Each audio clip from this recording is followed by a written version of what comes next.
Innal hamdalillah nahmaduhu wa nasta'inuhu wa nastaghfiruhu wa na'udzu billahi min shururi anfusina wa min sayyiati a'malina may yahdihillahu fala mudilla lahu wa may yudlil fala hadiya lahu. Asyhadu an la ilaha illallah wahdahu la syarika lahu wa asyhadu anna Muhammadan 'abduhu wa rasuluh. A'udzu billahi minasy syaithanir rajim. Bismillahirrahmanirrahim. Ya ayyuhalladzina amanu taqullaha haqqa tuqatih wa la tamutunna illa wa antum muslimun. Sidang Jumat rahimakumullah. Marilah kita senantiasa tak henti-hentinya memanjatkan puji syukur kehadirat Allah Subhanahu wa taala dengan cara meningkatkan takwa kita, dengan cara selalu memperbaiki kualitas takwa kita, karena meningkatkan, berupaya untuk meningkatkan takwa kita merupakan cara terbaik kita bersyukur kehadirat Allah Subhanahu wa taala. Sidang Jumat rahimakumullah. Sebagai manusia, pasti kita semua pernah di dalam kondisi yang merasa diri ini lelah, yang merasa diri ini di dalam suatu kelelahan.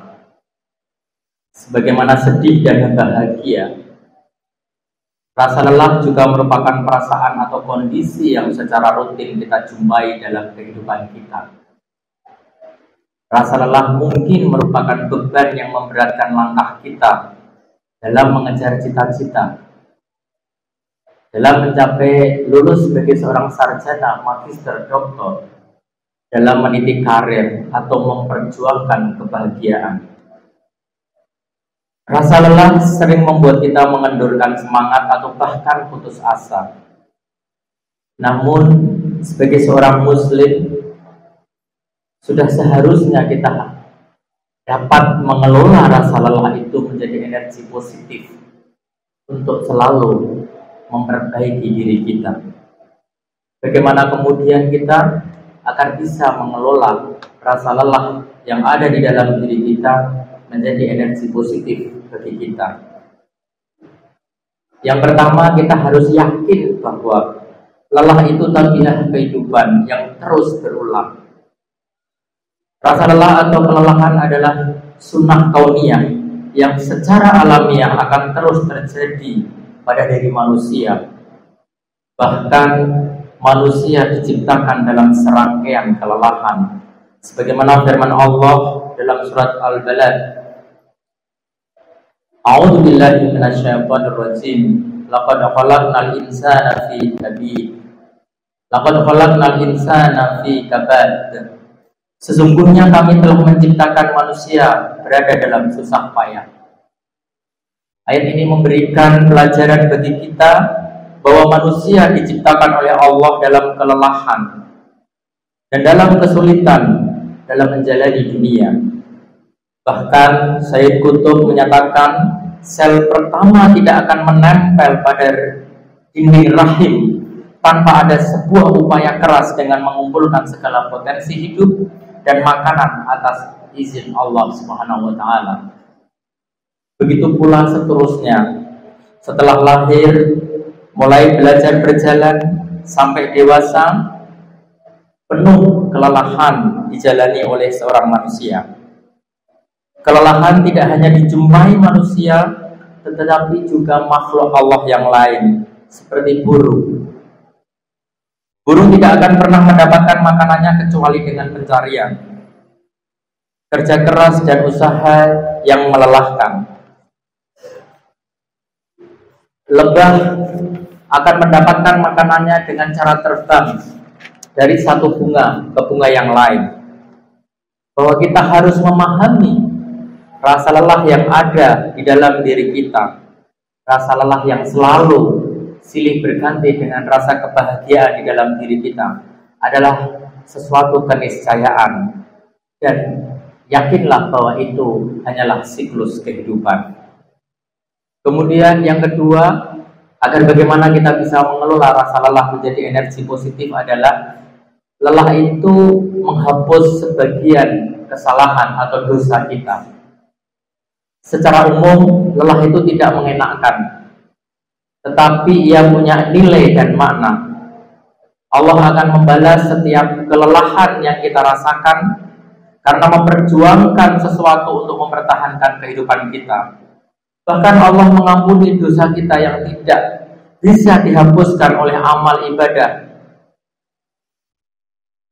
dengan cara kelelahan kita dalam terus bekerja. Rasulullah Shallallahu Alaihi Wasallam bersabda, ada sebagian dosa manusia yang tidak dapat diampuni dengan melakukan sholat, puasa, zakat, haji dan umroh, tapi dosa tersebut terampuni lantaran keprihatinannya memikirkan nafkah keluarga.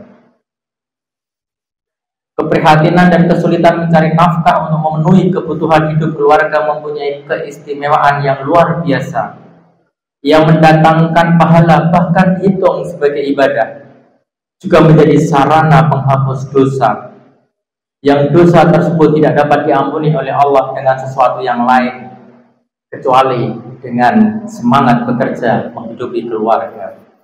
Karena itu Rasulullah Shallallahu Alaihi Wasallam memuji orang-orang yang kelelahan mencari rezeki halal, seperti disebutkan dalam hadis yang diriwayatkan oleh Ibnu As-Sakir. Barang siapa yang tidur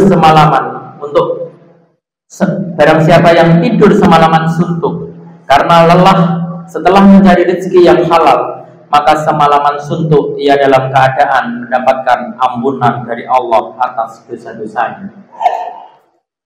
Tentu saja kita tidak harus mengartikan bekerja mencari rezeki yang halal ini seutuhnya hanya bekerja. Sebagaimana kemudian kalau kita mahasiswa, pasti barang tentu bekerja di sini juga bisa dimaksudkan dengan bagaimana kita giat belajar.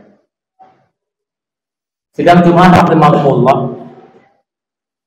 Kemudian hal ketiga yang kita bisa lakukan agar kita bisa mengelola rasa lelah kita menjadi energi positif adalah kita harus yakin bahwa rasa lelah selalu diikuti dengan kebahagiaan. Hampir semua kesuksesan apapun yang kita lihat selalu didahului oleh rasa lelah. Kebahagiaan tidak akan dicapai tanpa merasakan kelelahan, susah payah, dan memberikan kesungguhan terlebih dahulu. Kalau kita lihat secara lebih cermat, orang-orang yang kita anggap sukses, baik di kehidupan dunia maupun akhirat, mereka tidak mendapatkan kesuksesan itu secara gratis. Mereka tidak mendapatkan kesuksesan itu tanpa usaha. Tidak pula dicapai hanya dengan kebetulan.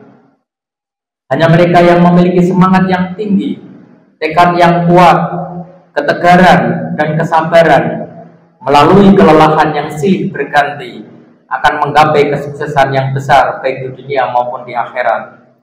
Rasa lelah yang selalu berulang itu tentu saja berat. Namun jika kita adalah orang yang menginginkan kebahagiaan hidup, maka lalui saja rasa lelah yang datang mengganggu, karena sebentar lagi kebahagiaan itu akan datang. Berikutnya, kita juga harus yakin bahwa lelah itu menyehatkan. Siklus kelelahan yang setiap hari kita rasakan setelah menyelesaikan tugas tidak perlu disesalai atau dihindari, tapi kita nikmati saja. Sebab orang yang lelah berarti orang yang bekerja dan mendaya gunakan seluruh kemampuannya, seluruh sumber daya yang dimiliki, dan itu membuat dirinya sehat, lahir dan batin.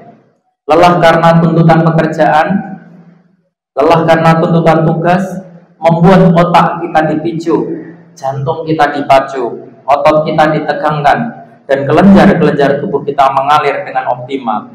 Hasilnya, insya Allah tubuh kita akan bertambah sehat. Meskipun dalam pekerjaan yang kita lakukan sehari-hari tidak menuntut kekuatan otot, tetapi lebih pada kekuatan otak, justru dengan hal ini seluruh perangkat kehidupan, otot fisik, jiwa, akal, dan spiritual kita pergunakan, direnggangkan, dan dibebani melalui pekerjaan, maka kita pun akan semakin sehat dan kuat. Saat itu yang bekerja bukan hanya fisik kita, tetapi semua unsur ikut bekerja, semua mengalami kelelahan, dan itu artinya semua melakukan gerak secara bersama-sama. Sebuah kenyataan sederhana yang dapat kita terima bahwa cara terbaik mengembangkan otot adalah dengan menggunakannya, dan cara terbaik melumpuhkannya adalah membiarkan dia menganggur. Banyak orang yang bekerja keras justru lebih sehat dibandingkan dengan orang-orang yang hanya berdiam diri. Banyak orang-orang yang sehat adalah orang-orang yang terus selalu bergerak, dan banyak orang yang mager justru akan mendapatkan ketidaksehatan. Kemudian hal yang juga bisa kita lakukan agar kita bisa mengelola rasa lelah kita adalah kita harus yakin bahwa yang lelah itu bukan hanya kita. Lelah tidak hanya datang dalam usaha-usaha individu.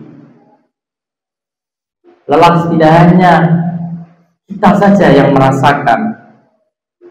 Lelah tidak hanya muncul pada saat kita mengurus keluarga, pada saat mencari nafkah, pada saat menjalani tugas-tugas, tetapi lelah juga menimpa kita dalam kerja-kerja untuk meneruskan apa yang telah dilakukan Rasulullah SAW. Lelah juga datang kepada kita dalam mencapai target-target organisasi di mana kita bekerja. Sebagai individu yang mempunyai tanggung jawab kepada keluarga, tentu kita mempunyai kewajiban untuk bekerja memenuhi mereka. Tetapi sebagai makhluk sosial, kita juga mempunyai tanggung jawab terhadap kemajuan organisasi tempat di mana kita bekerja. Kita juga mempunyai tanggung jawab atas kebesaran dan kemajuan Islam sebagai agama kita. Ketika kelelahan menghadapi rintangan tak juga menampakkan hasil, seringkali memunculkan rasa kecil hati dan kekecewaan. Padahal barangkali Allah menginginkan kita untuk bersabar.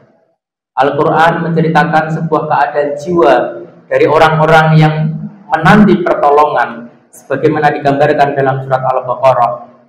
A'udzu billahi minasyaitonir rajim.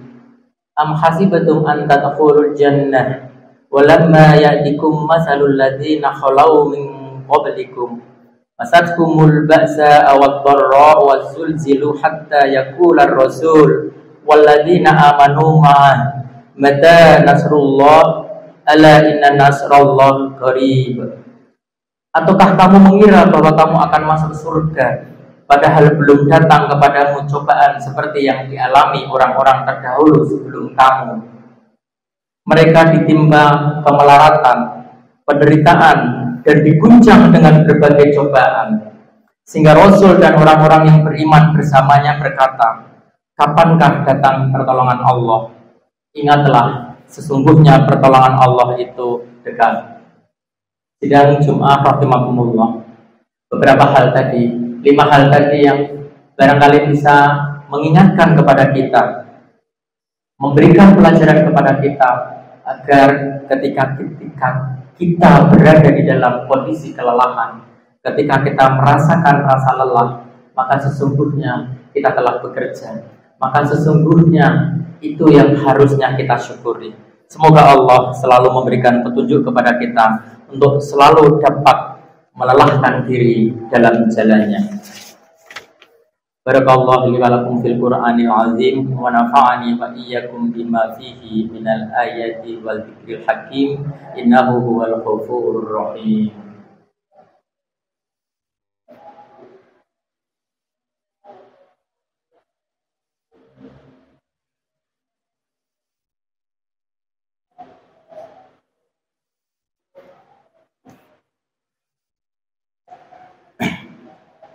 Bismillahirrahmanirrahim.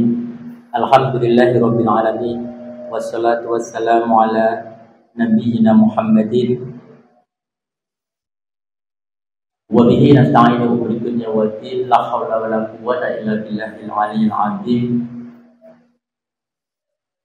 Marilah sekali lagi kita selalu memupuk ketakwaan yang ada di dalam diri kita, karena dengan begitu kita berusaha, dengan begitu, dengan cara meningkatkan takwa kita kepada Allah Subhanahu wa taala, adalah cara terbaik kita untuk mensyukuri semua nikmat yang Allah berikan kepada kita. A'udzu billahi minasyaitonir rajim. Wal 'asr innal insana lafi khusr illa alladziina aamanu wa 'amilus shalihati wa tawassaw bil haqqi wa tawassaw bis sabr. Mari senantiasa kita berdoa kepada Allah, menundukkan hati kita, membanggakan kebesaran Allah, memohon kepada Allah agar kita selalu menjadi orang-orang yang berguna, agar kita selalu tersibukkan pada hal-hal yang bermanfaat. A'udzubillahi minasyaitonirrajim. Alhamdulillahirabbil alamin. Wassalatu wassalamu ala nabiyyina Muhammadin wa ala alihi wa ashabihi ajmain. Allahumma ighfir lil muslimina wal muslimat wal mu'minina wal mu'minat al ahya'i minhum wal amwat innaka sami'un qaribun mujibud da'wat. Wa ya qadhiyal hajat Rabbana la tuzigh qulubana ba'da idh hadaitana wa hab lana min ladunka rahmah innaka antal wahhab. Rabbana taqabbal minna innaka antas sami'ul alim wa tub 'alaina innaka antat tawwabur rahim. Ya Allah, jadikanlah hari ini menjadi hari ampunan bagi segala dosa kami, hari di mana Engkau gantikan segala kegelapan dengan cahaya di hati kami. Ya Allah, sediakanlah untuk kami sebagian dari rahmat-Mu yang luas. Berikanlah kami petunjuk kepada ajaran-ajaran-Mu yang terang. Ya Allah, hiasilah diri kami dengan kelelahan yang karena-Mu, bukan kelelahan yang karena perbuatan tercela. Ya Allah, jadikanlah setiap waktu yang kami lalui selalu bermanfaat. Waktu-waktu yang kami isi dengan kegiatan untuk memenuhi kewajiban kami atas keluarga, atas kami sebagai pegawai Undip, atas kami sebagai mahasiswa Undip, sebagai tempat kami bekerja. Ya Allah, ikhlaskanlah kami dalam bekerja, luruskan niat kami hanya untuk mengabdi-Mu. Jagalah diri kami dari hal-hal yang tidak baik dalam bekerja.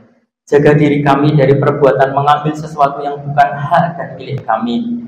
Lapangkanlah kesabaran kami dalam menjalankan tugas-tugas yang menjadi kewajiban kami. Ya Allah, mudahkanlah kami dalam studi, mudahkanlah kami dalam belajar, dan mudahkanlah kami dalam mengerjakan tugas-tugas. Rabbana atina fid dunya hasanah wa fil akhirati hasanah walhamdulillahirabbil alamin.